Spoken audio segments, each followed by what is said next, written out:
Hello, my Africa. Hello, brothers and sisters. Do not say I'm back on doing confessions because I'm still yet not doing them. It is just that people now are fighting with me behind the inbox. And they are saying that they're super hungry of the confessions. But now the problem is my energy level is still on 5%. I'm not yet recharged. Just give me a couple of months so that I can recharge and gain back my energy. And currently, I'm still quite busy with my personal things in life. Anyway, without further ado, and the confession goes like this. Mr. Strange African Confession. I have been scammed a lot by these so-called powerful known Sangomas because the amount of money that I've spent, it is quite devastating because I've spent over 400,000 pula traveling and also buying these fake charms from these Sangomas. I have traveled to almost all of these African countries looking for power and wealth. But by the end of the day, the results were all the same and I came with nothing. I'm at the point where I'm even questioning the God that I'm serving because I have lost hope. Why me? Why me? The amount of money that I've spent, I expect that I could have found the right person to help me, but it did not work out like I want. Because I have even contacted one of the biggest channels in YouTube of confessions, where I have talked to the admin, and he gave me some numbers so that I can go out there and go and take power. But it all ended up the same. No results. And as I'm speaking to you right now, Mr. Strange African Confession, I'm living near the borders of Zimbabwe. I have lost hope. Oh yes, I have lost hope, Mr. Strange African Confession. What's the way forward for me? I'm tired. Oh, I'm tired. I feel like crying as I'm talking to you, Mr. Strange African Confession, because I have nowhere to look now. The honesty and the truth that I can give to your viewers is that 98% of these Sangomas that are advertising themselves are scammers. Not all of them, but 98% I can assure you that they are scammers. Finding the right powerful Sangoma is very hard and tough because you're going to go through painful things like I went through. And you have to spend a lot of money in order for you to find the right Sangoma. Because as I'm speaking to you, there's a guy that went to Mozambique recently. And he told me a brutal truth that he went to Mozambique and they have helped him for free. So he's still waiting for the results. Cause real healers have to help you for free and you pay them later. To cut the long story short, this is what happened to me last year. A close friend of mine talked to me about this other Sangoma that he knows that he can make a person rich. And it was known that that Sangoma lives in Ghana. As my friend was still narrating the story, I became more intrigued into knowing this guy or the Sangoma that can make a person rich. And the first thing that I told him that he should connect me with the guy. And indeed, he gave me the contacts of the Ghanaian guy. And later that evening, I talked to the Ghanaian man in WhatsApp. As I was talking to the Ghanaian man, he told me to send him money because he needed to come to Botswana so that he can help me with what I want. After him insisting on me sending him money, I did that. I sent him 20,000 pula. And that 20,000 pula included flight ticket and food inside because it was quite expensive flying a person using flight. And indeed, 3 days later, the Ghanaian man came to Botswana. And I met with him at the airport.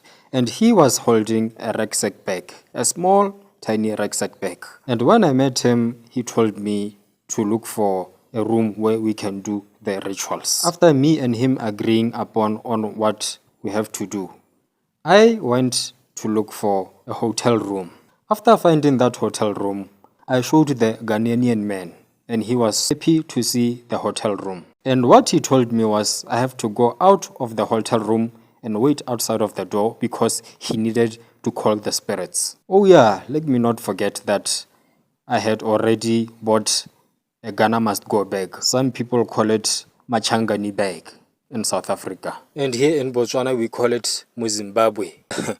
As African people we call each other with bag names. So as that Ghanaian man had told me to go out of that hotel room, he closed the door and he took the Machangani bag or the Ghana must go bag and he took it to a wardrobe inside of that motel room. And I started hearing him saying some words in his native language. I couldn't understand it, but it was a language that I couldn't understand. Then after 5 minutes, the Ghanaian man told me to enter the room. And when I entered inside of the room, Mr. Strange African Confession, he told me to take a peek inside of the wardrobe, inside of that hotel room. And as soon as I took a peek, I saw that Machangani bag, or Ghana must go bag, full bunch of money, bulas, cash. And that cash looked like it had blood stains on it. And he took that money and he showed me that bunch of money. And he told me that in order to clean this money so that it couldn't kill my family members, I should send 50,000 bula to one of his cousins, because one of his cousins is a traditional healer that side in Ghana. So inside of that 50,000, one of his cousins named Shagwe should look for water inside of a well there back in Ghana.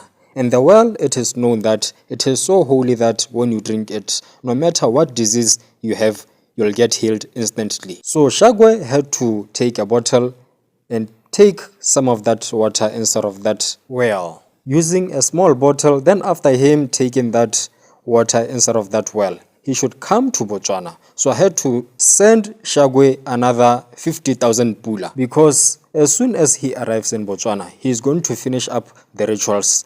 Then after, I can take the money that I saw in the Ghana must go back. After sending Shagwe that 50,000 pula that same day, 3 days later, Shagwe came to Botswana. And now you can imagine that I'm still paying the hotel money that I've booked for. So it is getting more expensive for me on my side. As soon as Shagwe arrived in the hotel room, he took that money that had blood stains on and he washed it with that water from that bottle that he brought with. And after washing that money with that holy water, Shagwe started complaining to me, telling me that this money, it is not yet clean because it looked like I had sex with my wife. Because in order for that money to get clean, I was not supposed to have sex for the whole month. So that means that I had to remove more money in order to clean the money. So as they were saying that, in my mind I was confused that why didn't they say it before? So I just decided to ignore my conscience telling me that these guys are scammers, because I was so convinced that these guys are legit because I saw the money with my own 2 eyes. So what happened was Shagwe told me that I have to remove now 100,000 pula and send it to his grandfather. So at that time I did not have that 100,000 pula. So what I did was I went out and I asked people for a loan. So 5 days later, I had found that 100,000 pula of me promising people that I would return the money. And indeed, I sent it to another account to Shagwe's grandfather. Because what Shagwe told me was, his grandfather have to look for this other white bird that is very rare to see. And if he finds that white bird, he has to take those eggs of it and return back to Botswana with those eggs. So that 100,000 pula was for transportation fee for him to travel back there in Ghana and to look for the bird. A few days later, indeed, he came to Botswana. And as he came to Botswana, I did the same thing like I did to Shagwe. I went to take the old man at Airport Junction. And as we arrived at the hotel, we entered inside of the room. And as we entered inside of the room, I found Shagwe and that first ritualist that came to Botswana. And as I was looking at Shagwe and that first ritualist that came to Botswana, they looked sad in a way that their faces looked like they wanted to cry. And as I was asking them, what is the problem now? They started narrating a story that these money-making rituals have a time limit. Within a week, we have to be done with everything perfectly. So the days has passed by without me having completed the rituals that I needed. So this old man came for nothing. And as Shagwe was still narrating that story to me, the old man turned to me and he looked so remorseful. And he added some words like, indeed, yes indeed, we took a long time without completing these rituals, so the ancestors are angry. So what we can do, we can put these 2 eggs that I have brought all the way from Ghana, then I can put them inside of that Ghana must go back. And after putting those eggs inside of that Ghana must go back with that blood money inside, you have to wait for a week.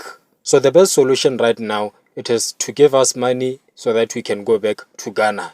And when we are at Ghana, will call the spirits back to Botswana so that they can open doors nicely for you. And as soon as they finished saying those words, I started having doubts in my heart. So they managed to convince me by showing me the money inside of that bag. And they told me to take the last peek inside of the bag, then have to close it with my own 2 hands. Then I have to take that bag and I have to go with it at my house so that they can finish the rituals when they are back in Ghana. Meaning that they have to send back the spirits to Botswana so that they can clean the money. And indeed, then there I was convinced that these guys are legit. And after doing so, closing that bag and taking it and putting it in my car, and as soon as I was done that, I went to the airport and I dropped them at the airport, while the bag was still in the front seat with me. The reason why I had put the bag inside of the front seat was I was thinking that they were going to steal the money inside of that bag, then they were going to go with it back to Ghana. That's the whole reason why I was putting that Ghana must go back in front of the car seat. After dropping them off at the airport junction, I gave them money so that they can go back to Ghana. And the amount that I sent them was 50,000 pula again.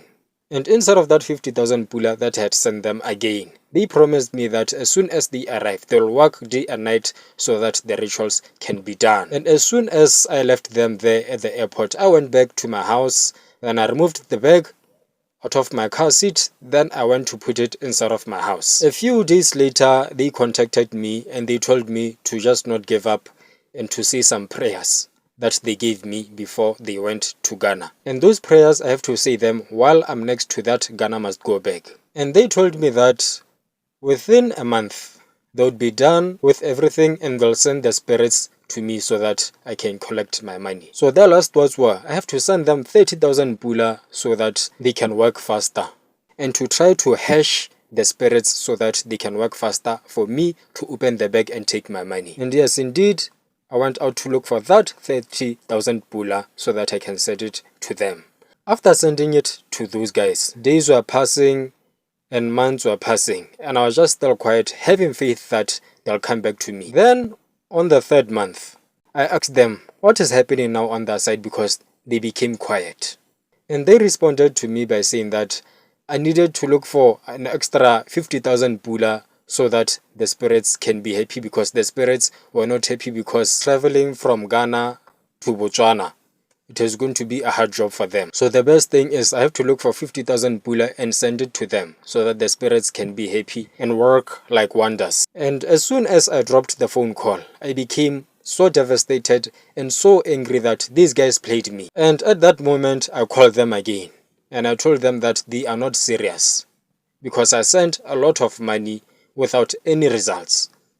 And guess what that Ghanaian man told me? He told me as soon as I open that bag, I'm going to go mad and my family members are going to start dying one by one.